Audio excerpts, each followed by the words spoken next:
Hey, so it wasn't recording this whole time. That's awesome. Hey guys, it's Wahima, but just call me Wah. Melanated! Welcome to another episode of Morning Tea where we sit in our sleepwear and discuss current events. Today's tea is Jasmine Creme Tea by the Mountain Witch Tea Company. So, a legendary rock and roll Hall of Famer, Chuck Berry, is he in the Rock and Roll Hall of Fame? I'm just going to say he is because he should be. Died this week, and it's very sad. I'm rest in power to Chuck Berry, and my condolences go out to his family. Who knew he was still alive, you know? Like, who knew? I didn't know he was alive until I found out he was dead. Also, like, who knew he was black? In my defense, the first time I was introduced to him was from Back to the Future movie, and I just assumed that he was white because Michael J. Fox sang his song, and then, like, I just, now that I think about it, that scene is up. But anyways, it's not like his name was Roscoe Jenkins. Like, how was I to know? I went and saw the movie Logan, and it was a tragedy. That was not, I didn't know they made the genre of action tragedy. I didn't know that was a thing that they did, but they do, and now Logan is the first movie in that genre. It was a tragedy. It was a very Shakespearean, and I wasn't prepared for it, and no one told me, and I want my money back. It would have been better for me if I had gone in with the mindset knowing that it was going to be what it was. I went in the mindset thinking like, fuck yeah, gonna kick some butt, we're gonna see some Wolverine, yeah. And then, like, it wasn't that. It was like, oh no, oh my gosh, this is so sad. Oh, this is so messed up. Oh, she's gonna have so much psychological problems. Oh, Jesus. So, yeah. Just to let you know, if you go see it, it's a tragedy. It's not what you think it's going to be. So, rebel fighters launched a surprise attack on Syria, in Damascus, the capital of Syria, this week. And there was some casualties on both sides, obviously. But when I say rebels, like, I don't ever know how to take that because, like, I just can't believe media spin when it comes to demonizing a certain group of people. I really try to, like, back away from that, even though I feel like I'm falling into that when it comes to the Republican Party and Trump. But I try not to do that because I don't want to be so biased. You know what I'm saying? Innocent people are still gonna continue to be caught up in the crossfires, and that sucks. The people of Somalia are facing another famine. I don't know how old you guys are, but all of my childhood, like, Somalia has been in a famine. All of my childhood, all of the, Help Africa movement has been like Somalian kids, Somalian famine, Somalia. And I think it's because of the droughts they have where there's no rain, and all of a sudden I don't think their infrastructure government-wise is all that great. But it just makes me sad. I just feel like people in Somalia are always going through it, and it just sucks. But Colin Kaepernick, who was that, like, C-list football player who took a knee or whatever, wouldn't take a knee, I don't know, something. But he sent money over there, so, people are helping, but it's just, like, it sucks, And I really feel some kind of way because it's just, like, been all of my life, they've been talking about. I used to feel so bad for the Somalian kids when I was younger, when I would see, like, the Help Feed Africa, ads on TV. So that's makes me sad. All right, so it's super expensive for this president and his family. So every place that these people go is costing local taxpayer money if Trump does not pay for it himself, which he has the money to pay for it, the extra support that is required. But it's never been a thing where a president has been moving so much and his family's been doing the absolute most, and his wife and child live in a completely different city. So they've never had to really deal with this. And so, like, Mayor de Blasio is like, can somebody reimburse us? Because the citizens of New York City shouldn't have to pay for that. It has cost New York City $24 million from election day to inauguration day to secure Trump Towers. $24 million it has cost. It also costs $60,000 in overtime for the police force in Mar-a-Lago and Palm Beach. To pay for when Trump is there vacationing or doing whatever. And apparently, so far in his presidency, he's spent 1/4 of that in Mar-a-Lago on the golf course or whatever. And the White House is trying to say that it was because he's working. But, like, he criticized Obama heavy in 2011 for going to Hawaii and taking vacations. He referred to him as a habitual vacationer. Yet his entire situation is costing the city and taxpayers a lot. It's also costing $146K a day, $146,000 a day for Melania to live in NYC. Come on, First Lady. Move in with your husband. Another sad story of a death is YouTuber Auntie Fee. Died this week. She was 59 years old. She had a heart attack. I never watched her. In fact, I didn't know who she was until I heard this, but I was talking to my sister about it, and she was like, I felt like she's one of the first people I started watching on YouTube. I've cooked and used some of her recipes, and it just really hit home for her. So my condolences go out to the family, and as a fellow YouTuber, you know, like, it sucks when it hits the community, and just that we used to do this thing, even though I didn't know who she was, like, you know, I pay homage and honor to anyone who sets themselves up in front of a camera and puts all of who they are or some of who they are out on the internet for people to judge and scrutinize. Also, another thing that's happening with YouTube is having their restrictions, parental restrictions thing. I tried to do it on mine, but I couldn't figure it out because, like, I don't know how to navigate YouTube really.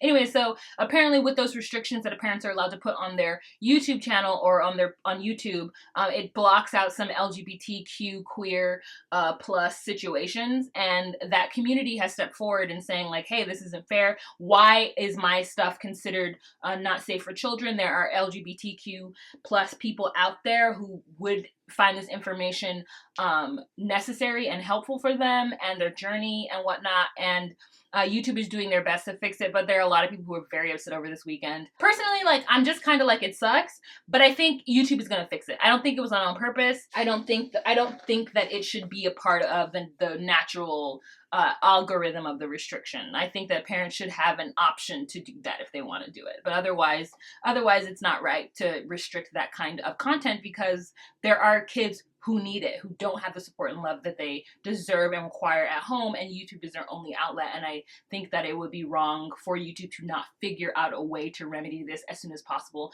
I mean, people are calling out for blood, but, like, hey, YouTube pays their bills, so at the end of the day, like, how much blood are they going to call out? Oh! YouTube did put out a statement apologizing, and so they're working on it, and so I believe them, you know? Let's see what happens in the next 2 weeks. Okay, so Snoop Dogg apparently has this music video where he has somebody dressed up in orange face, Ronald Crump, as the president, and having somebody come in and shoot him with, like, a fake gun that when you click it, it went pow at the end. And so then Trump responded like a baby. Can you imagine what the outcry would have been if Snoop Dogg's failing career and all had aimed a fired gun at President Obama? Jail time. If Snoop had did this with Obama, which he wouldn't have, but let's say he had for whatever reason, he wouldn't have gone to jail. I don't think President Obama would have responded to it because he's an adult. Bow Wow responded, and T.I., but I don't know what T.I. said. Bow Wow responded with, hey, yo, Donald Trump, shut your punk ass up talking shit about my uncle Snoop Dogg before you pimp your wife and make her work for us. I'm just like, why do we have to, A, bring in his family? B, why do we have to degrade her as a woman and start talking about pimping her out and talking about all that? Like, if you're gonna, like, come through for your Uncle Snoop, at least come through intelligently and stop making us look dumb. I hate anytime men go to, oh, I'm gonna rape you, oh, you deserve to get attacked, oh, you deserve this, and anytime they talk about, like, attacking women physically with violence or sexual attacks, it's just so unbecoming and trashy, and, like, your argument goes out the word, and you're a pig and you're an animal and I hate you. Anyway, so that's how I feel. But here's the deal. If someone had done this, let's say some, like, country music singer, let's say, I don't know, McGrath or, like, McGoogle or what, one of these, like, you know, gun-toting, you know, guitar strumming yodelers were to make some sort of comment about President Obama and have some sort of depiction of him being shot, it would have been a completely different thing. Like, it would have been because of race. Like, they're not doing that to Trump because of his race. They're doing it to him because he's orange and fucking crazy. White people with a shotgun towards a black person is, like, a thing. So, like, the connotation behind it would have been completely different if it were a country star doing the same thing to Obama. And even then, Obama still wouldn't have reacted. Would I have been upset? Yes. Do I think that Snoop was wrong? Yes. Do I think that he's allowed to express his artistic whatever? Absolutely. I don't think it's cool to mock in any sort of public forum the killing of anyone, because there are freaking crazies out there, and we don't need that. That's not part of the movement. It doesn't help anything. But if that's how Snoop feels, girl, like, let Snoop feel that way. I choose not to dehumanize people the way people have dehumanized me. You know, people have said things. Madonna said something about blowing up the White House, and, like, you know, as much as I want to be like, yeah, blow the White House up, like, no, I don't. I feel like if we need to go high, I'm gonna go with Michelle Obama, and I feel like at any instance we need to go high, period. We know for a fact that Snoop went high.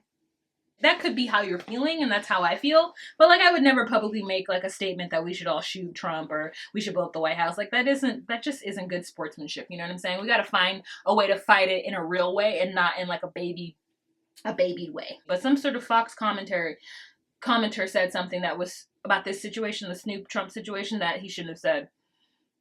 So if you guys know what it is, please leave a comment down below and let me know, because I can't remember. Janet Jackson's supposed child that she had with El Jabbarge is like trying to say that she's here, she's alive, and like I'm her, and that she has Jackson DNA. Like, listen, if you don't look like a Jackson, you ain't a Jackson, because that Jackson gene runs strong, girl. That runs strong. If you don't got a greasy forehead, we know you not a Jackson, girl. FBI Director Comey is testifying before a House Intelligence Committee right now, and every single website is doing constant updates on it. And girl, I do not care, but what I do care, Comey has said that there is no evidence to support the allegations made by Trump on Twitter that the Obama administration wiretapped Trump's tower during the election. Okay, maybe Russia did have something to do with the leaked files from the election. Maybe Russia was trying to get Trump elected, but now they need to like really find out who, what, when, and where, because it's hard to nail allegations like that down. So let's get back to Marine Le Pen now. Let's give a little update on her. So remember, Marine Le Pen is the far-right conservative runner in the race for the presidency in France. Her platform is much like Trump, where she goes after the working class people and people who are disenfranchised and feel like the government doesn't care about them and about their jobs. The people who happen to be xenophobic and Islamophobic as well. And she's, you know, talking about this idea of France first and nationalism and reducing taxes, stopping immigration, and all those things that make everyone feel so good about being a French person. Now, here's the thing. I can't really speak on foreign politics when it comes to demographics and immigration and xenophobia and all those things, because I honestly have no idea. I just know that from a person in America dealing with racist issues and dealing with the past that America's had to deal with, that sounds very scary to me, but only because we are all immigrants here in the United States, right? So we're all immigrants. So like when people try to like close gates, I'm like, yo, we're all immigrants. Like most people are third generation, fourth generation. That's like not that far away, right? And so it bothers me when we talk about stuff like that, but I don't know how that fares in France. Like, I don't know what the climate is in France or what that is or what they need. And nationalism to me sounds like a bad term when you get it in the hands of extremists.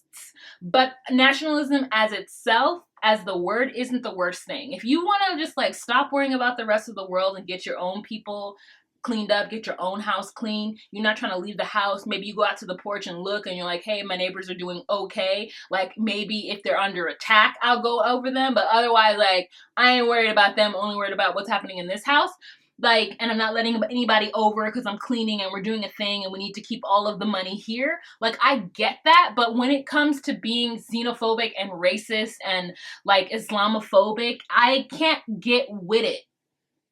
And when anyone says that there's somebody who's trying to be president the way that Trump is, like, I can't be with it. She's now softening up her spew. It's now less aggressive and less far right, and it's moving towards the center so that she can grab other people, which is a smart political move.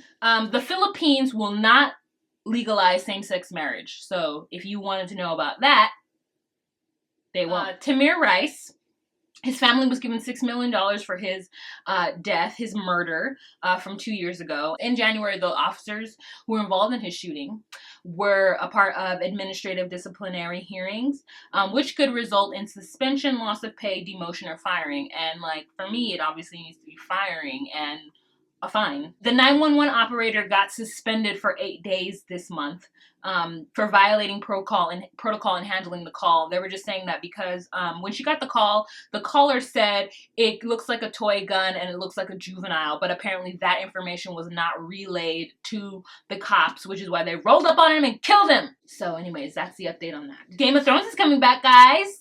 Only 13 episodes left, which is hurting my heart. Only 13 episodes left, but 7 will come out in July of this year, and another 6 will come out next year, just because they needed places that were winter for very long, because winter is here. It's been coming, and now it's officially here. Ah, the war! I'm so excited. Dave Chappelle is back in the media because, and remember in 2005 when he received a deal from Comedy Central for $50 million and he walked away from it because he felt like they were sucking his soul, that they just wanted to take advantage of his blackness and make money off of him, and he was not about it, and he knew he couldn't handle it, so he walked away. And then he would do like spotty things from 2005 to like 2010 where he would just show up at comedy clubs and he would do stand-up here, do stand-up there, and it would be really secret. And then he managed to do from like 2010 to like 2015, he managed to sneak in a couple shows where he actually filmed them. And so Netflix bought 2 of the ones that were already filmed, and he's now doing a 3rd one for Netflix, and that entire deal is $60 million, reportedly. He's finally, he walked away, and now he's back, and we love him for it. He's looking healthy, you know what I'm saying? He's looking like an adult and not a weird crackhead. And I'm in full support of him, and I will support his Netflix endeavors, and I love Netflix for what they're doing for a lot of comedians, and I want Netflix to buy morning tea! Anyways, you guys, that is it. Thank you so much for watching this extra long edition of Morning Tea and my ashy knees. If you have any questions, comments, or concerns, or would like to join the conversation, please leave a comment down below and let me know what you think about any of these things, alright? You guys have a fantastic week, and I will see you next week or this week, whenever I can get my life together. Alright, guys. Talk to you later. Bye!